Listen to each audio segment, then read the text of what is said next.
Okay, so how do you now create master data? So the first one is legal entity. Legal entity, you pretty much have to create it once. If down the track you will need to create another legal entity, just do it by example. So here you specify the code. You can specify the name, which will be, in this case, it was put on page 2 because it was ETL. Then specify purchase order, PO box and city. You can specify postcode as well. Any email that will be associated directly to that legal entity, it's not used really anywhere, so keep it blank. Properties will be updated once you create properties for that legal entity. You can add them from here, but usually you don't do that. Now, tax information, do it by example. Here you need to specify the tax authority and all the required fields like base currency, for example. Other information, nothing, don't make any changes in here. They are not required in your scenarios. Payment information, again, here we're using it only for AR side. Doesn't make any sense to supply that information. In context, you can pretty much add context as you can do it on any object.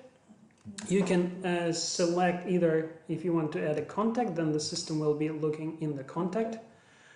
We don't have any contact that is linked to legal entity, that's why we can't edit. And it's very unlikely we will ever have, but if we select, for example, employee, click on employee tab, we will be able to associate an employee or multiple employees with legal entity. Again, currently no such requirement. We might specify authorized signatories, but that's pretty much it, and it's a very simple task.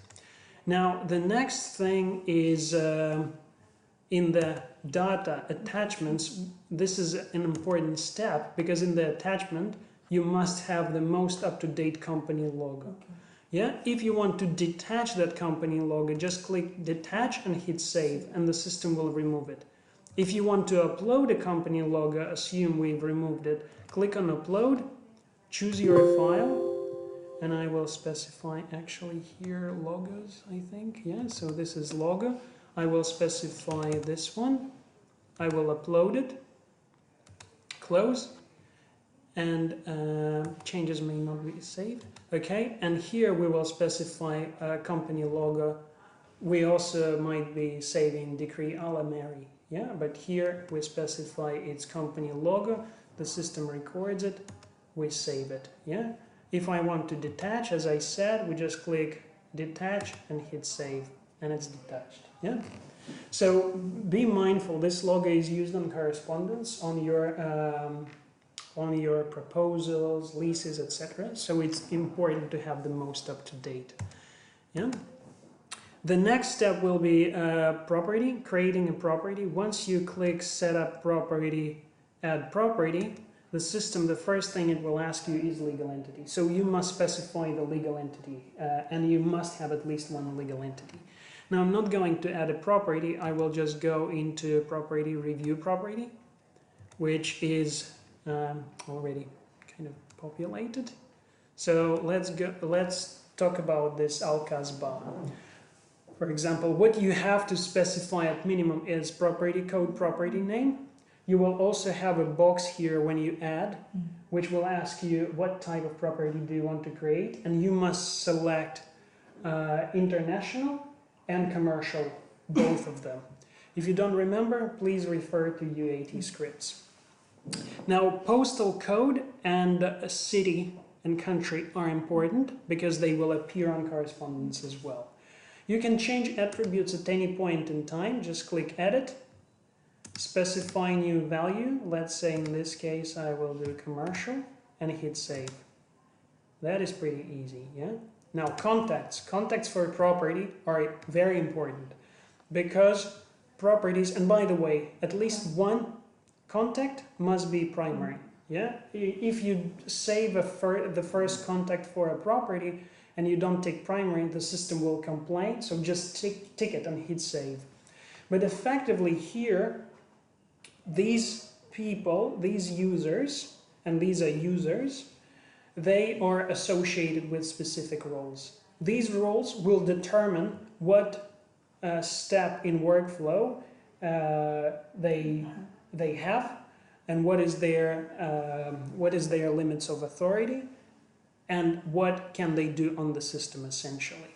Just to give you a quick heads up, administrative assistants as well as leasing executive can enter proposals, deals, leases, etc.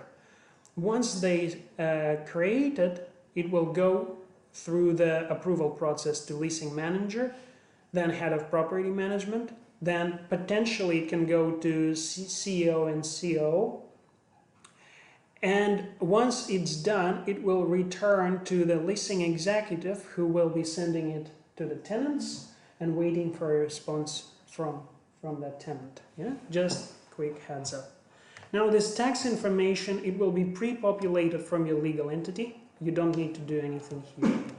In terms of functions, there are important functions. First one is attachments. Yeah, you can store pretty much affection plan, civil defense certificate, floor plan, insurance, property, logo, property picture against that property. Yeah, this is quite important. The most important is property logo, because property logo will be, as a legal entity logo, will be used on your correspondence. The rest, it's good to have because you can store that information in one place. Yeah, the adding attachments, removing is pretty much the same as usual. Okay, now the next thing we'll look into will be utility meters, civil defense certificate, and property insurance. Yeah, here you will be specifying, let's say, property insurance. You will be specifying, okay, what's my policy number, insurance company, etc. Once you save it, you will be able to review it. Yeah, you come back, you see this. So I, for example, change this to 11 million. I save it and I close. And when I go back to my property insurance, this amount will be updated.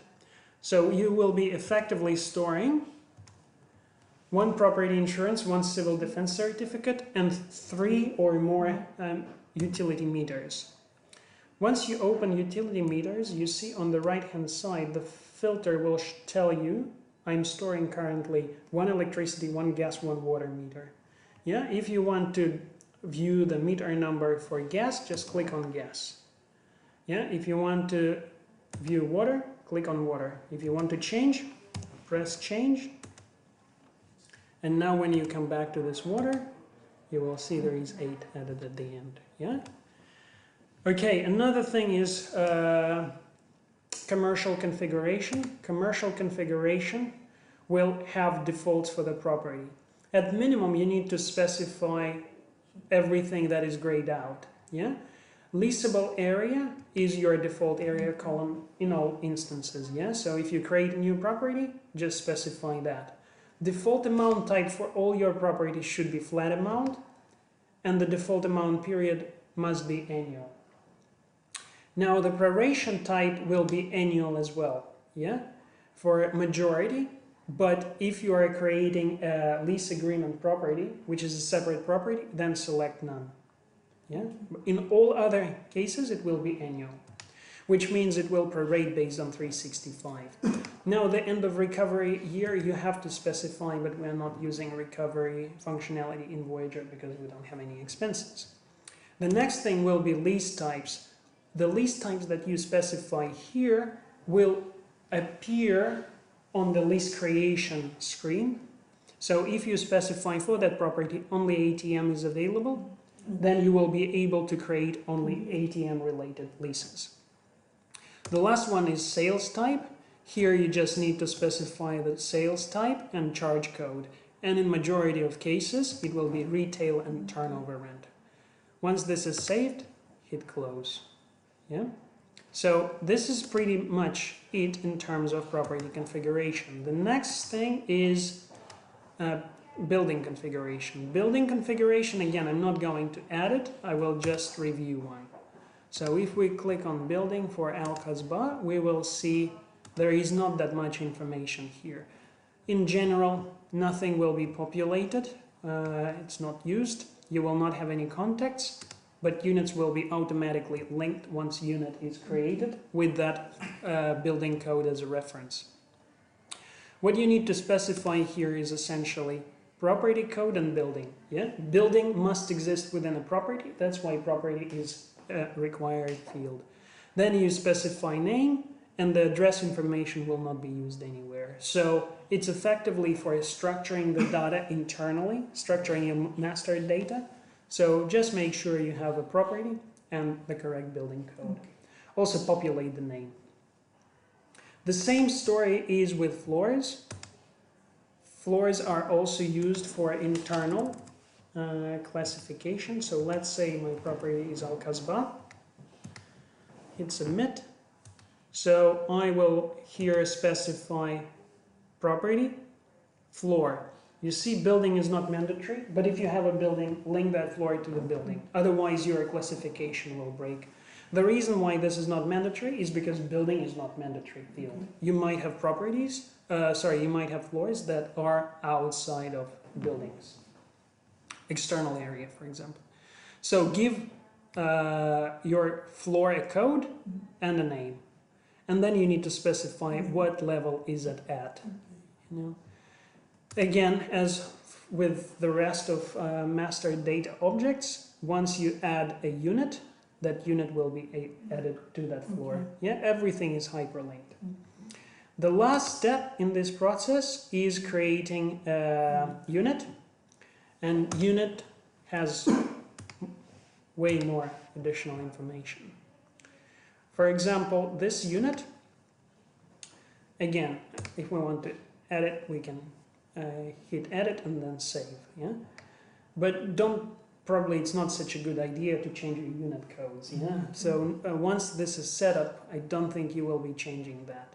The only things that you will be changing is firstly this occupancy information. This occupancy information you never populate.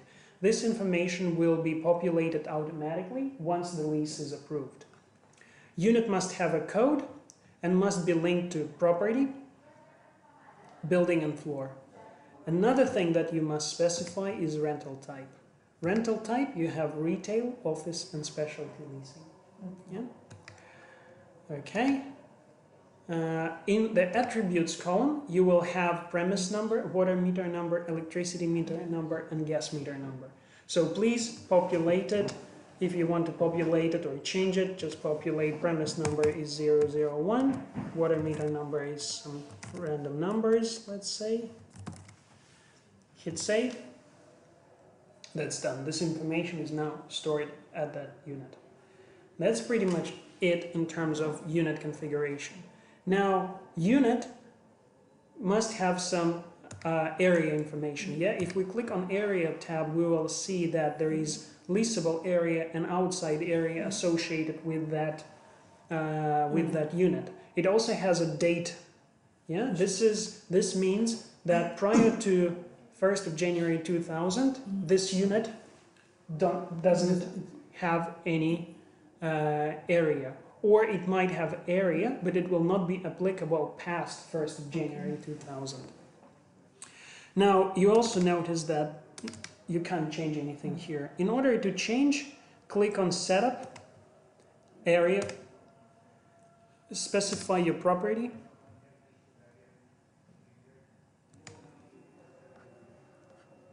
and scroll to the unit you were looking at. For example, I was looking at unit 1. Yeah, that's... You can do that from unit as well, but for example, let's say this unit, yeah, we want to modify. We click on Modify, and here we can either change the leasable area with a specific date, so I would add another line in here. And then you can also add outside area to that unit. This is probably the exercise you will be doing more often. Once you specify, let's say, this outside areas as 100 meters and hit save, a few things will change. If now I scroll to that unit, firstly, the total building area and the total floor area will show red numbers, which means we changed something and it's not reflected in the totals. So in order to update these numbers, you can either click and manually change them, or what you can do, you can click on Utilities, Commercial, Update Property Area. Yeah? Here you will specify AQ, you will submit it, you will come back to your area, and the numbers will be as normal. So it was this one, I believe. Yeah? Or some other. But anyway, if we scroll, we will see there is nothing. No, it's these actually. These one, because we specified one of this unit. Yeah. You can also have a separate external unit if you want to create, but in this case, it means that tenant is leasing only outside area, which is highly unlikely.